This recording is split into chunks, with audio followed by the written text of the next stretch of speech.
More body cam. That's what I'm thinking. More body cam, chat. When cops face overpowered criminals. When parents realize their kid is the killer. When cops find their partner dead. Yo, that looked crazy. When cops die chasing suspects. Chat, which video should we watch? When kidnappers are caught in the act. When the terrorist doesn't realize he's being recorded. When cops find dead officers. Yo, this might be crazy.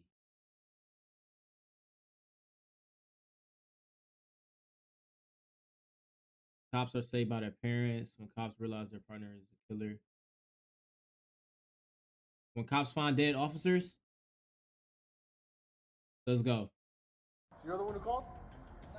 You're the one who called? All right, chat. Get ready, chat. Let's go.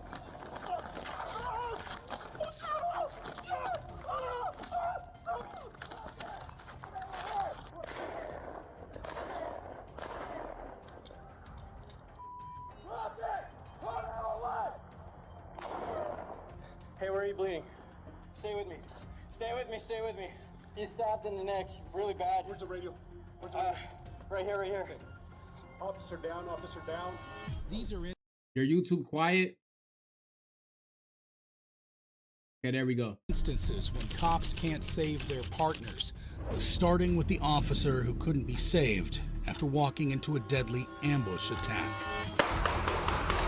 Hold on to that thing and drop down. On March 29th, 2020, in Phoenix, Arizona, 911 dispatch receives a call from a female resident of a rented home near 40th Drive and Pinnacle Peak Road. We currently have a roommate that we need to evict because he's been acting really weird and has made us extremely uncomfortable.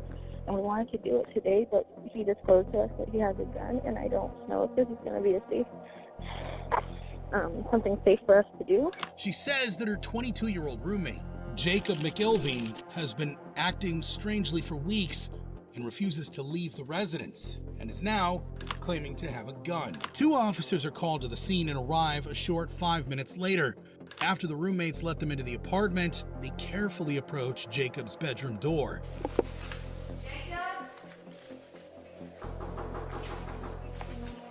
Phoenix Police Department, can you come out for a second?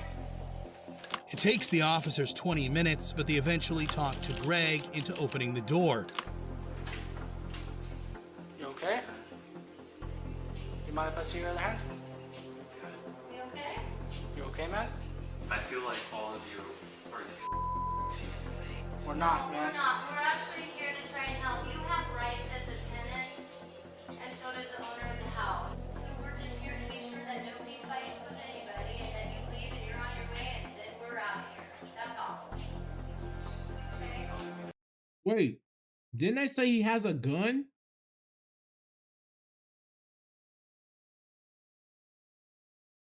Oh, he literally has a gun, right? Yes, we are. So why are the officers not like hiding behind a door or something talking to this dude, bro? Standing right there, and then look. He has one behind the door, bro. That's why he's holding the door like that. Have my word, okay? You're not trusting. Why don't you walk out? my stuff. Hey, calm down. You guys said you were gonna help me. Yeah, we're gonna help you, okay? I'm going to get your stuff. What are the colors of the items? She has to stay down here. She has to. Jacob eventually agrees to leave the house, but begins making several requests of the officers in an obvious attempt to stall his eviction. So as I'm walking backwards out, you can walk with me. So we're maintaining So it's equal. the give and take. Officers are successfully able to coax Jacob to the front door, but getting him to leave the house is a different story. They try to reason with him for another 35 minutes, but Jacob shuts the door on them. More officers arrive on scene, including Commander Greg Carnicle, a 31-year-old veteran of Phoenix Police Department who's set to retire in 2 months. They learn that one roommate named Devin is still inside the house, hiding in a bedroom and afraid to leave.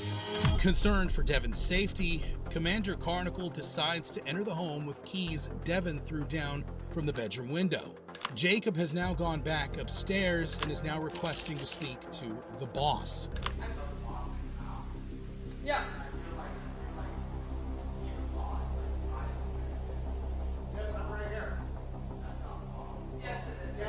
Yes, it is.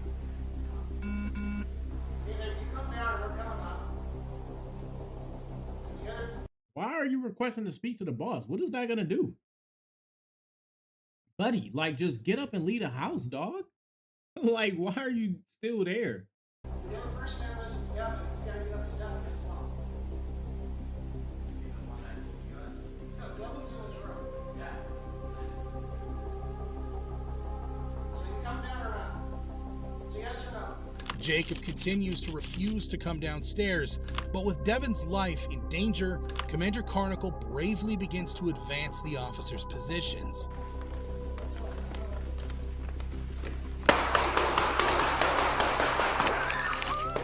Jacob suddenly begins shooting, striking all three officers with gunfire.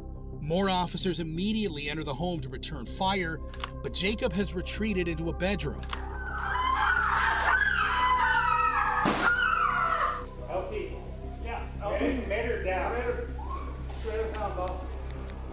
Oh my God, bro. Like, what is wrong with people? I'm holding right here. Hold on to that thing and drop down. Quick. Go ahead, crawl if you want. Whatever you gotta do. Come on. Watch your head. Come on, come on, come on. Devin exits the home from a second-story window, but Jacob is still inside the house, and officers resort to playing a message from his mother over a loudspeaker to try to get him out. It's our team will be 34, 44.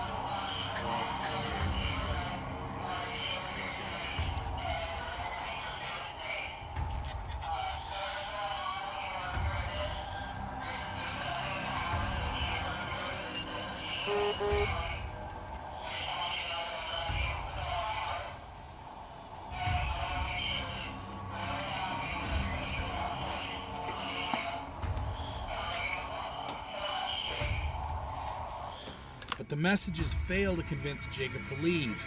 Jacob escapes the house through a side-story window with the gun still in his hand, but police intercept him and open fire. He's struck multiple times and dies on the scene. Two of the officers struck by Jacob's bullets suffered non-life-threatening injuries, but Commander Carnicle would sadly not survive his wounds. He is survived by his wife and 4 children. Commander Carnicle's case shows that for police officers, death can come out of nowhere. But in our next case, an officer investigates a trespassing complaint only to find himself brutally attacked by a knife-wielding maniac.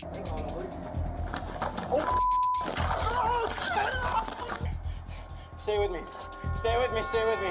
On February 11th, 2024, in Las Cruces, New Mexico, a citizen calls 911 to report a man trespassing on her vacant business property. My husband and I own a business, Okay. and at the moment it's vacant.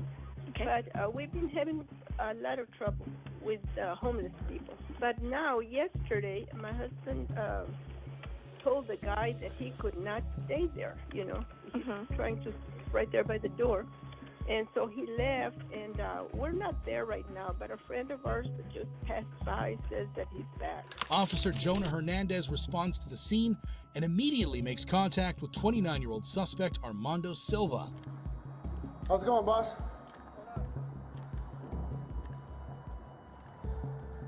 You been staying here for a while? What's up? Is this your place? So you're the one who called?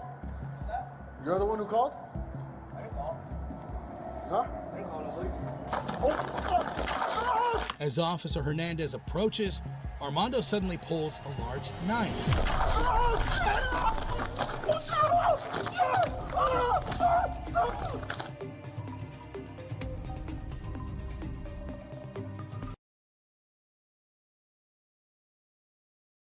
Can't even imagine, bro. what that police officer was going through, bro, in that moment, bro. He didn't even have time to put his gun out or nothing. Hernandez tries to flee but falls to the ground, where he's brutally stabbed by Armando multiple times.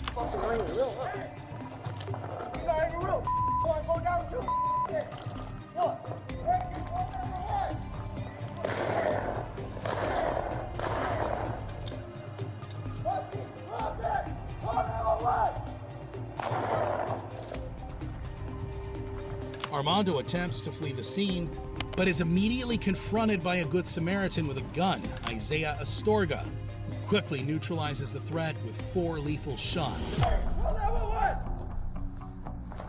My God, bro. Shout out to this dude, bro. The police officer was literally there by himself. So if it wasn't for him, that dude would have got away, bro. And on top of that, the officer would have never got help, bro. Officer, hey, where are you bleeding?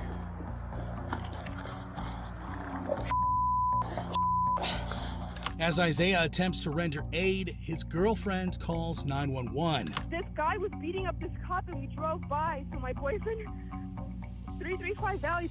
No. Hold on. Okay, hold on, chat. Hold on. She said beating up the cop. No, that buddy was stabbing the cop. Say the right words. Not beating the cop up. Nah. Stabbing. Okay? Please hurry. Please. Just stay on the phone, okay? The officer's in the neck. Oh my God. Is he okay? Is the officer okay? No, he's bleeding really bad. Hey, stay with me. Stay with me. Hey. Sir, officer, hey. Yeah, I shot him like 3 or 4 times. He's in the neck, really bad. Where's the radio? Right here. Okay. No. Civilian Crystal BD. A retired officer stops to assist, but Officer Hernandez's hopes for survival are fading fast. Brother, please stay with us, man. Hey, stay with us, man. Oh my goodness, bro. This is so crazy, chat. He's got really bad right in the neck, right where my hand is. Officer down. Stay awake. Stay with us, man. Stay with us. Stay with us. Turn him on his side, brother, because he's choking on his blood. Turn him on his side. Okay, will you help me turn him? Yeah, I got pressure on his. I saw him attack him, and I just grabbed my gun and I ran over here. Brother, please stay with us, man. Stay with us, man. I'm a former cop. I made it. You can make it too. Officer down. I think there's another wound on the back of his head. We're at Amador and Valley. Officer down. Valley and Amador. Right here. To your right. Hey, it's okay, man. Go back. Who's your boyfriend? He's your boyfriend. Go back to the car. His neck. I've got pressure on Put his him on neck. his side. Put him on his side.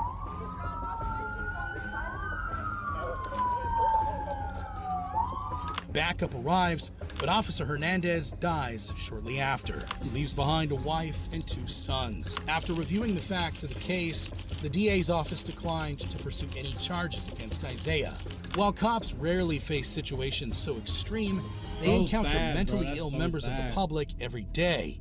And sometimes those encounters end deadly. Okay, there's nothing in here. No, this might smoke. Okay. On December 27th, 2014, in Flagstaff, Arizona. I damn forgot that it's the new year and delivery prices went up like 3 times. Bro. Oh, yeah. Wait. The new year is tomorrow? Well, mass tax for you today, but tomorrow for us, right? The 31st is the new year? I didn't even know. I thought it was like a week ago, Brad. Like, no. Bro. Yo, that's crazy. Dude, chat. So do y'all like leading up to like 12 a.m.? Do y'all watch like I think it's like in New York, like when they drop the ball or something? It's like a time ball or something. Do y'all watch that?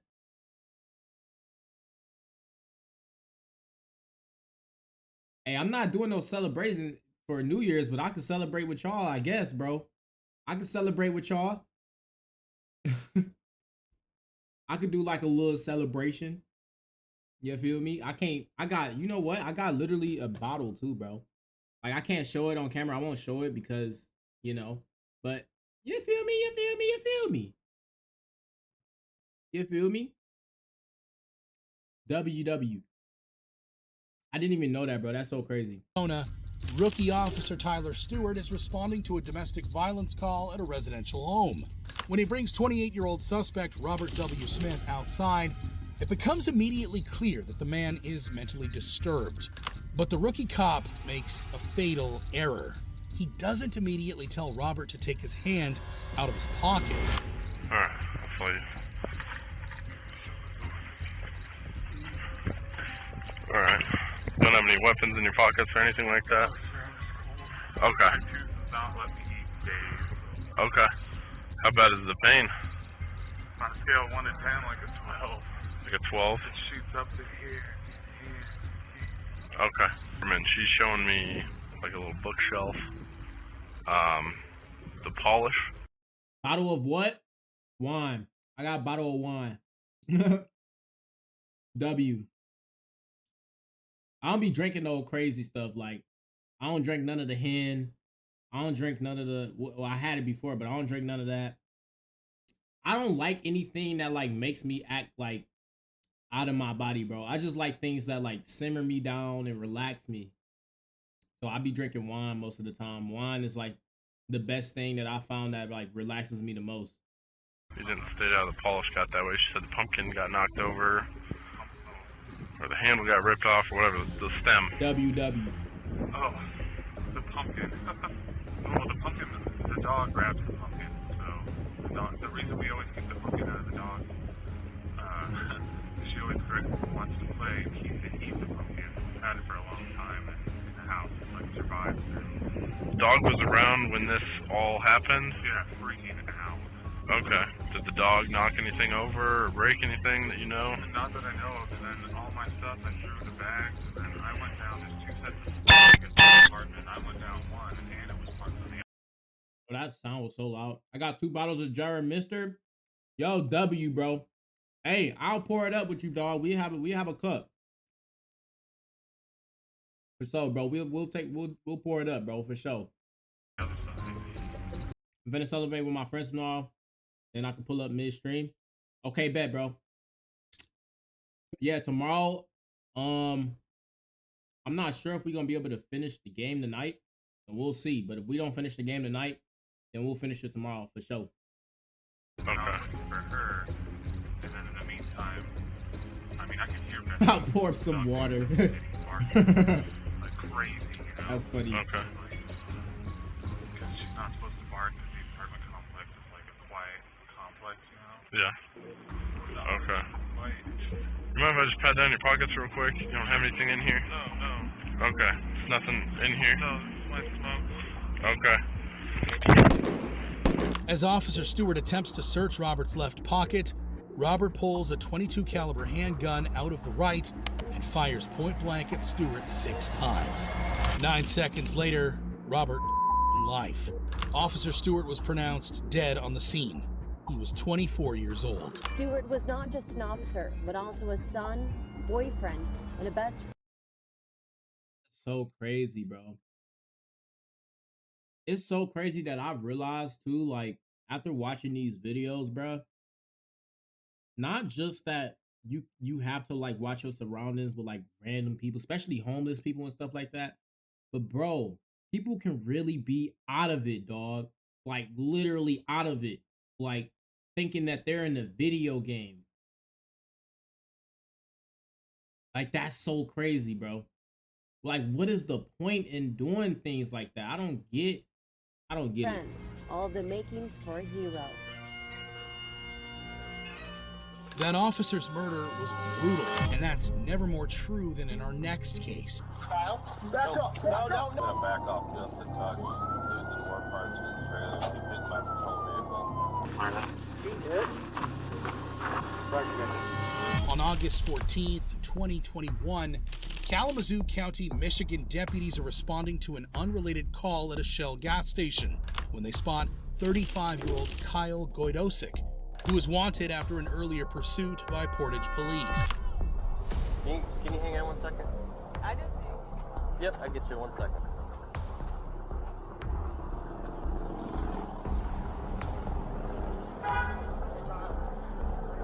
What's up? What's going on tonight? What's going on, man? I was down at 22nd Street, South 22nd Street. Well, I thought you guys were this one. We're with you now. South 22nd Street the other day? Yeah. I had to talk to you about some stuff. Well, talk to me. Okay, hold on. Kyle, back up. No. Drop it. 466. We got mail and a gun.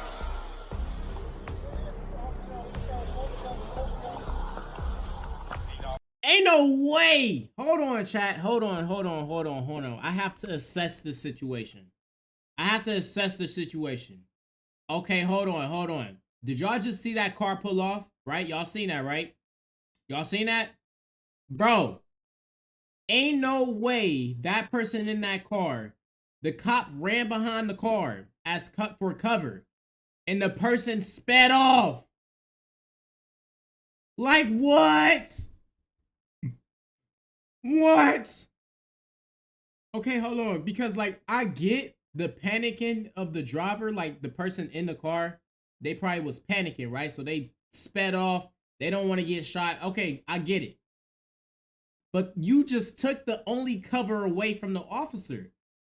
You could have maybe like ducked down in your seat or something like that. Or maybe even got out the car, like hid behind or something. I just would never, if I am in a situation like that, dog, and I'm in a car and the officer needs to use my car as cover, I'm not gonna move my car. That's just stupid. I'm not gonna lie, I would have sped out of there too. Okay, yeah, I get it. Like, I get you wouldn't want to stay there, but this is like thinking of like in the perspective of the officer though.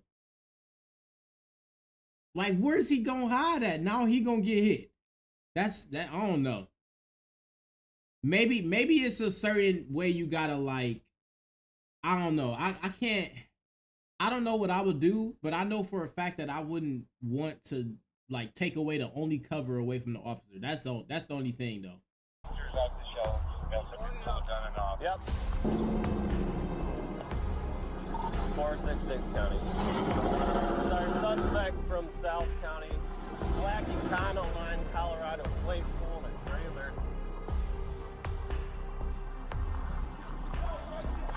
Go!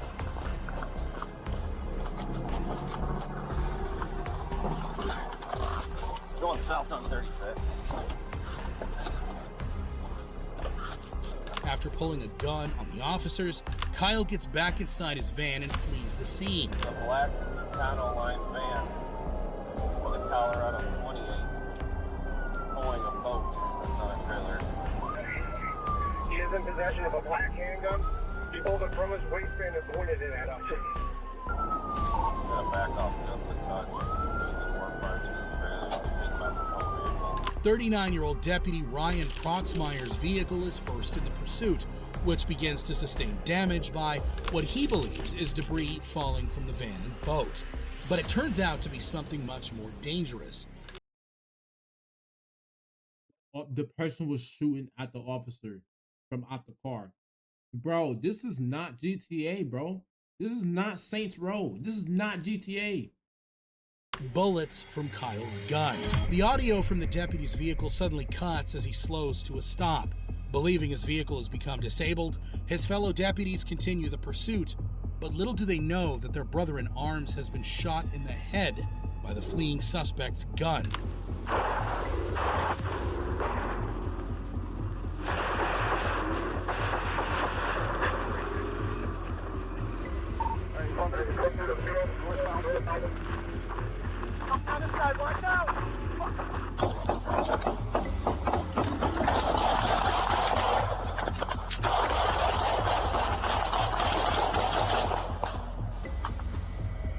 sight.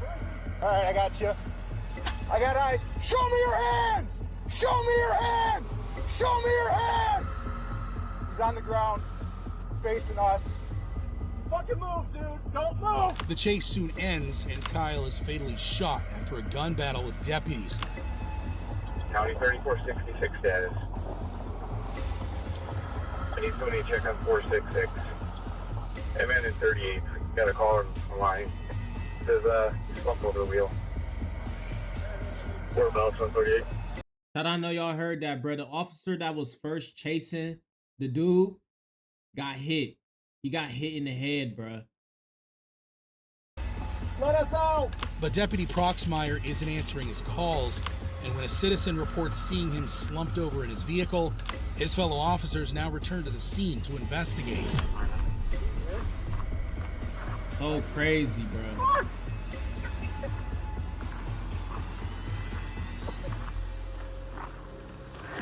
Why don't want to stop them?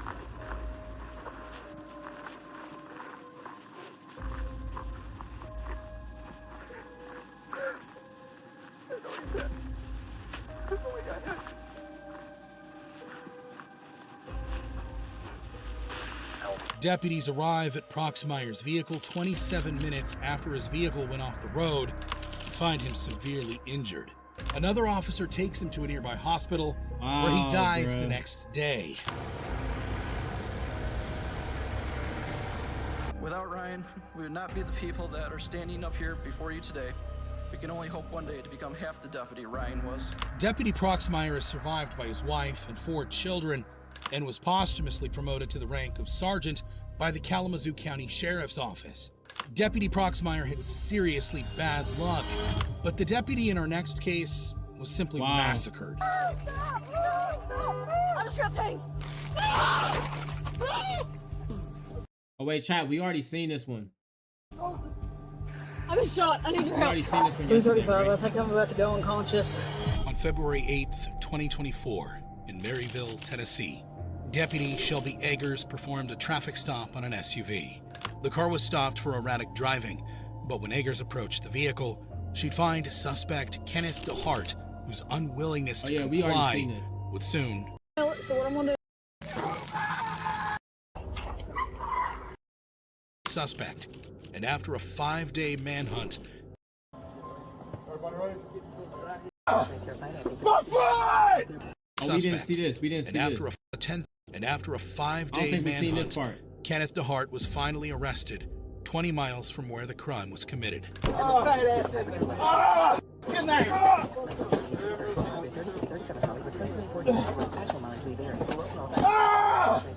My foot! You allowing this shit, man? Who are you? And how did you get in my kitchen? You black? You allowing this?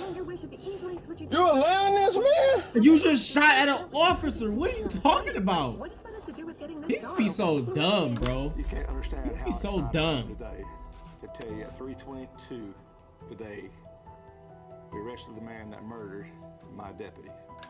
Y'all ready? Everybody ready? You black and you were allowing this? Shut up. Like, shut up, bro. People like you the reason that people look down on us black people now. Like, just stupid. Just plain stupid. Like, I don't Kenneth get was that. charged with first-degree murder, attempted first-degree murder, and being a felon in possession of a weapon. He pleaded not guilty, and a trial is set for 2026.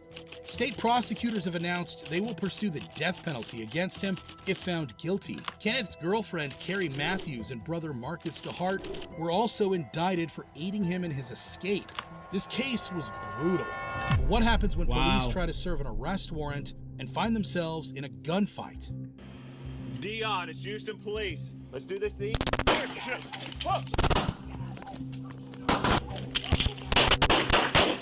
Son, you good? You good? No, let's go to Bill. On the morning of September 20th, 2021, Houston police arrive at the apartment of 31-year-old Dion Leddit in an attempt to execute an arrest warrant for narcotics. Dion's girlfriend answers the door and is soon ordered to leave the residence. Houston Police, come to the door. Something just hit the door. Good morning. Hey, we have a warrant for...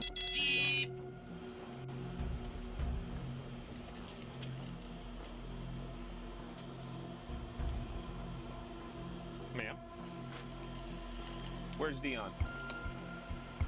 Is he awake? Dion, step out here. Is he awake? Ma'am. Yeah, step out here. Okay. Dion, step on out here. You got to take care of some warrants.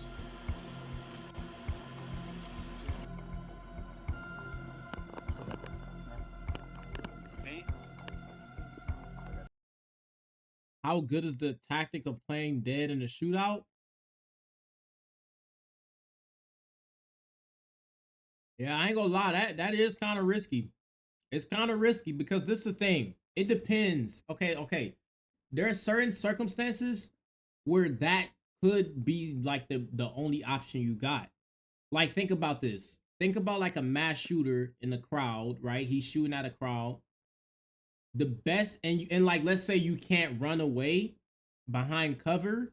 You can't get away. Let's say if a person's standing in front of me, or let's say a person is shooting at people, right? Sometimes in certain situations, falling to the ground and just avoiding all the shots going on, that could work. Sometimes. Only sometimes. Now, let's say in a situation where you're in a room and a killer walks into a room and he's trying to murder everybody in there. And there's no way out of the room. There's only one door. Like, let's say a classroom or something like that. Yeah, the best way is to play dead in that situation. If you literally can't get away, there's no way out of the room or place that you at or location, whatever. Playing dead after shots ring out is probably your best option. Low key. Low key.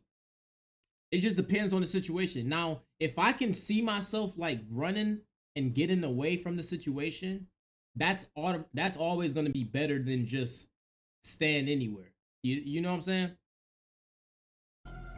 But it is still risky though. It's risky. Because with the wrong killer, he can walk up to every person and just and make sure everybody is gone. And like, that's the scary part about it. So it's very risky. Very risky. Very risky, bro. No, I do not see him. Dion, you need to step out. It's Houston Police.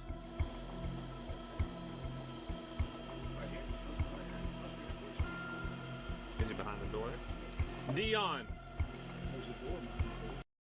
When I was a little kid, some homeless person put up in the bank saying he got a bomb and they locked down the whole area and wouldn't let nobody leave. Yo, that's crazy.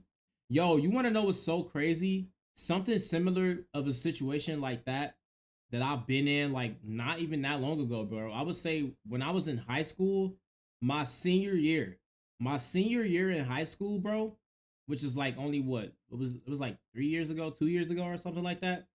Bro, on the last day of school, somebody called the school. I swear to God, I put this on me.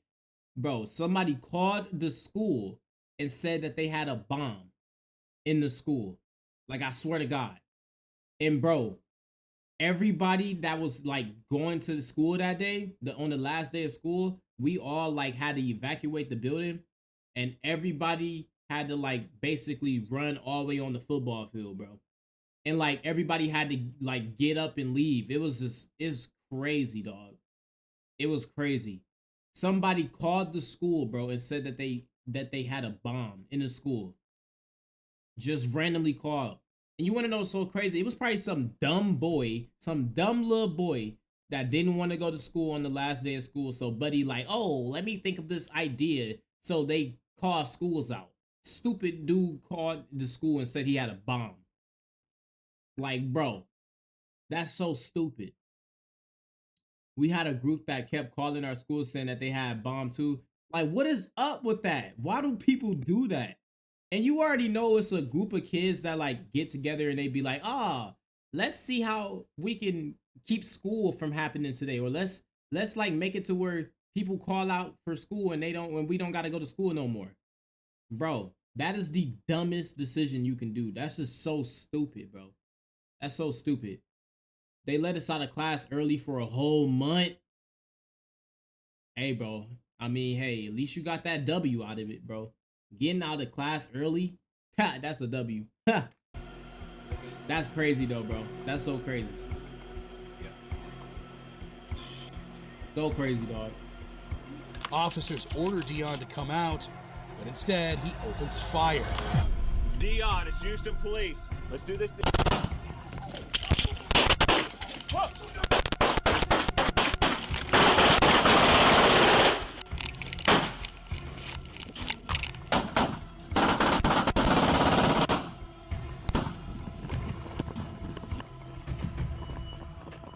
Senior Officer William Bill Jeffrey is shot multiple times, including in the chest, and is now mortally wounded. And Sergeant Michael Vance is shot non-fatally.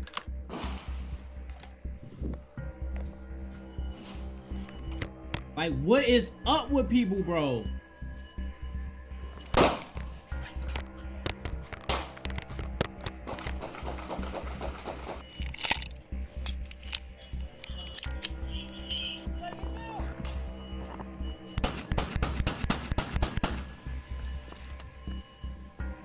Bill, can you come back?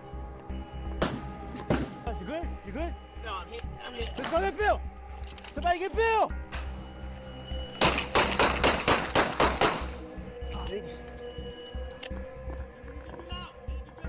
Wait, did y'all see that? There's a cop laying on the ground. I'm not tweaking, right? There's somebody laying on the ground right there. Like, I know the cop that's hit by the car, but there's somebody right in front of the door. And they not moving. They caught them in like a few days and slapped their parents with like a $15K fine. I ain't gonna lie, their parents deserve it, bro. If you cannot control your son or daughter from doing something that stupid, you need to be charged. You need to be paying something. That's gonna make you train your kid then. That 15K paying that off, that's gonna make you train your kid now. Like, bro, that is so crazy.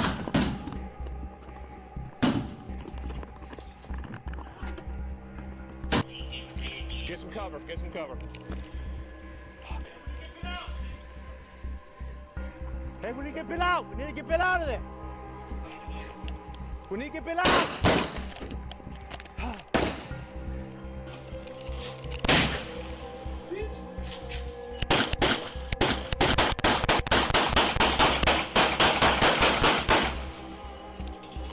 He's down. He's down, but I can't see him.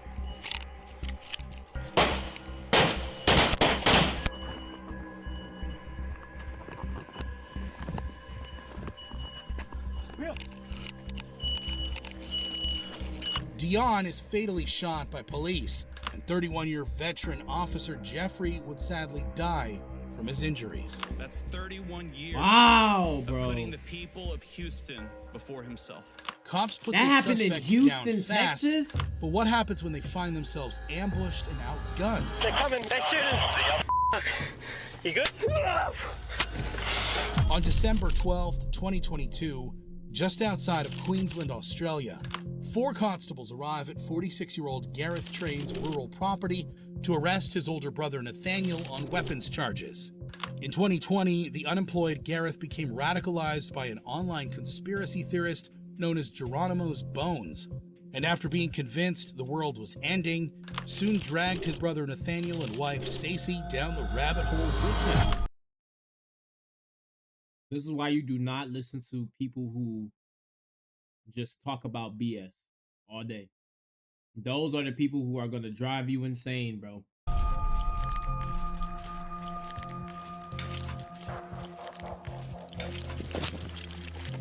Keely, Rachel, and Matt. She's our newest first year. New recruit Constable Keely Brow is 8 weeks on the job, but after introducing herself to fellow Constable Rachel McCrow, shots ring out. Gareth and Nathaniel fire at them with rifles in what's later described as an ambush. Nathaniel kills Constable Matthew Arnold with a blast to the chest, and Gareth shoots McCrow multiple times, including point blank in the head. Constables Brow and Randall Kirk dive for cover in the nearby bush, and Kirk calls his supervisor for help. Hello. Hi, buddy. He shot Rachel, I believe. I think she's dead. She shot him, I think. No, he's still walking. He's trying to walk around me. So she shot him? Oh no, she shot at him. There's two of them. They've got Matthew's gun now. Sake. Hell, mate. Hang in there. What about the other two? You got eyes on Keely and Matt? Matt's not moving. Rachel's not moving now. And Keely I haven't seen. Where are you all pushing behind a tree? Yes, but he's walking over. There's two of them. Walking over towards you? Yeah. What do you want me to do? Mate, you got to look after yourself, buddy. All right, stay behind that tree. That's the only thing you got between him and her. Between you and him. Mate, have you got any more trees behind you? Nah, not a lot. Not a lot. He's coming over. Should I run? Have you got trees behind you? Yeah, maybe. Mate, do they know where you are? Yes, they do. Mate, can you, obviously scramble from tree to tree to try and retreat out of there? I'll try. To try and do that? I can try. Outgunned and with the killers closing in, Constable Kirk decides to make a run for it.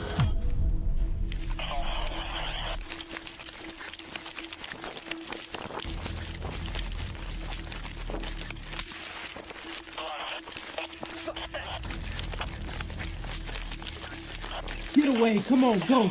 Go. Go. Go. Woo! Get up out of there. Get up out of there. They're coming. They're shooting. Get up out of there.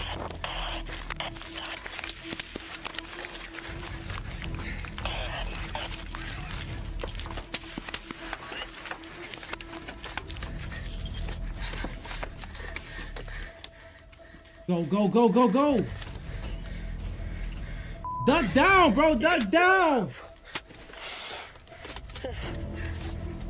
Duck down. Shot. The Train brothers continue firing on the retreating constable as he flees in his vehicle. He manages to get away, but hasn't escaped unscathed. He's been non-fatally shot in the hip. Hello? Are you there, buddy? Yeah. Oh my goodness, bro. Thank God. Yeah, well, there's two of them. I think I've been shot. I don't know where. Fuck. They've got multiple shots on the window of the car, but I had to drive away a bit. Lost the shoe. I've got blood on my face. I don't know where I've been shot. While Constable Kirk manages to escape, Brow is still hiding on the property and being hunted by the Train brothers. They light a police vehicle on fire to draw her out, but half an hour later, neighbors Alan and Carrie Dare notice the smoke and call emergency services for help. We're hearing what we're thinking is gunshots, but now we've got an electrical burning. We're on acreage out in Williambilla. Do you think it might be 251? 251, yeah, we need a fire, please, now. I have police at Please, 251. My husband's going to pick the neighbour up and they're going to investigate closer. I probably wouldn't. I'd probably just stay at home. I know this might sound bad, but I'm trying to get more information as to, what's going on. The emergency operator tells Carrie that Alan should stay home, but he and friend Victor Lewis are already on their way. Wow, no. Dude, what the hell is in that?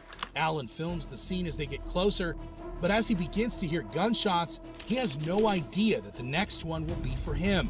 He's fatally shot in the back as Lewis is able to escape. Oh to the occupants God, of 251. This is the police. Nathan, Stacy and Garrett. Guys, we need you to stop firing your weapons. Police swarm the scene, and about an hour later, Constable Brow is able to escape to the front gate. Nathaniel, Garrett, Stacy, guys, we need you to stop shooting at police. For the next 4 hours, officers desperately try to convince Nathaniel, Gareth, and Stacy to surrender. I repeat, no, he's still moving. To the female in the building, place your hands up and weapons down. TI2 is reloading, he's moving up, he's up. TI2 is up. Take your hands off the weapon. But around 10:30 p.m., officers breach the property with a Bearcat. And 10 minutes later, all 3 perpetrators are dead. 1 year later, Donald Day Jr., aka Geronimo's Bones, was arrested in Arizona in connection with the massacre. He's alleged to have sent the killers Christian end-of-days ideological messages. In January 2024, prosecutors also charged him with illegal possession of a firearm and threatening FBI agents. In February of 2023, Queensland Police Deputy Police Commissioner Tracy Linford declared the train's actions an act of terrorism carried out by extremists for religious motivations.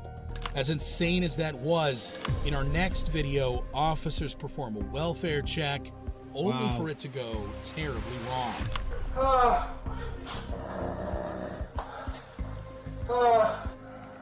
Motherfucker.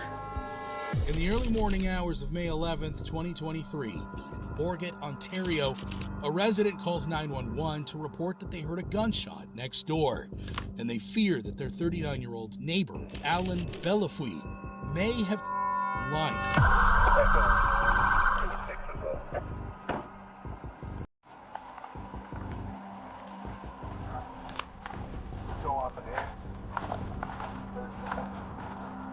Officers approach the house and begin to search the perimeter. Little ball.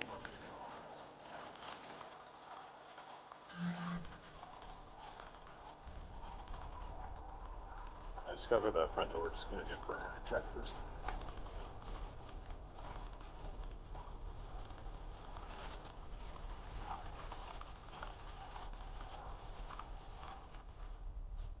Bro, this is great.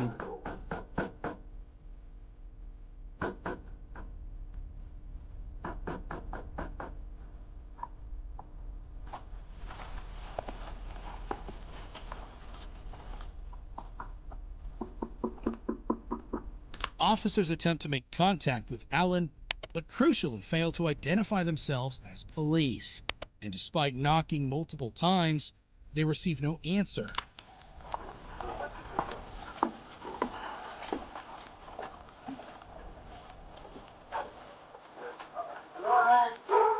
Officers go back to the front of the house, only to find that the front door is unlocked.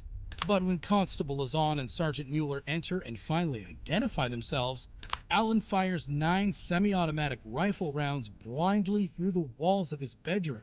Constable Lazan's been hit non-fatally, his bulletproof vest still smoking, but Sergeant Mueller's injuries are much more severe.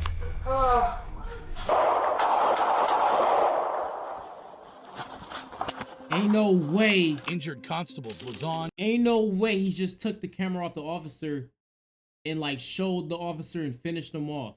Ain't no way. Ain't no way that just happened, chat. And Gama Chasselin take cover behind a vehicle. He puts his weapon down a short time later and allows paramedics into his home, but it's far too late for Sergeant Mueller, who dies a short time later. Alan is arrested and charged with murder and attempted murder. He pleaded not guilty and is currently on trial.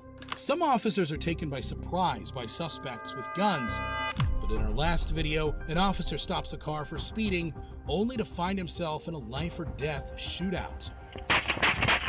In the early morning hours of January 3rd, 2015, in Albuquerque, New Mexico, Officer Lou Golson pulls over 36-year-old Christopher Cook for speeding. But as soon as he approaches the driver's side window, all hell breaks loose. Turn it off.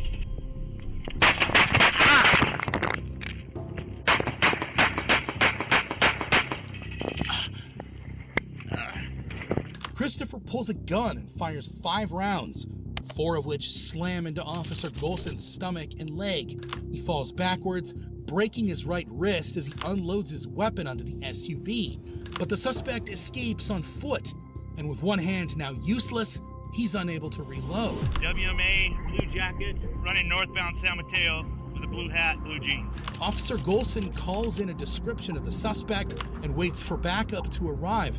As the shock wears off, he begins to feel the pain. Stomach, leg. He's gone. Ah! You see any blood? Here.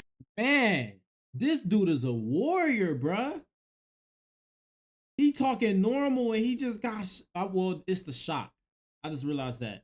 When your body in a state of shock, chat, you literally won't even feel like most of the pain if you go through like some sort of pain. Your body will like send you into a state of shock, and like it's like fight or flight. Usually that's what our body use to be able to get out of like any trouble in situations, bro.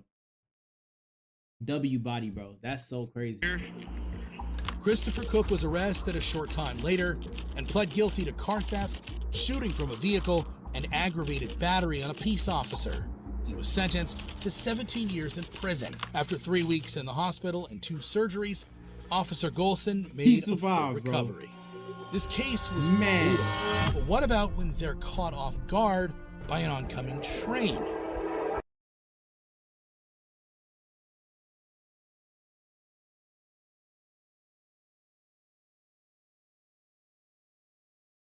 Shout out to him too, bro. We seen him yesterday. Shout out to him. Man, that was crazy, chat. That was crazy. That was crazy. If you're watching on YouTube, be sure to hit that like button, hit that subscribe button for your boy. If you're watching on Twitch, be sure to hit that follow button for your boy. That was When Cops Find Dead Officers.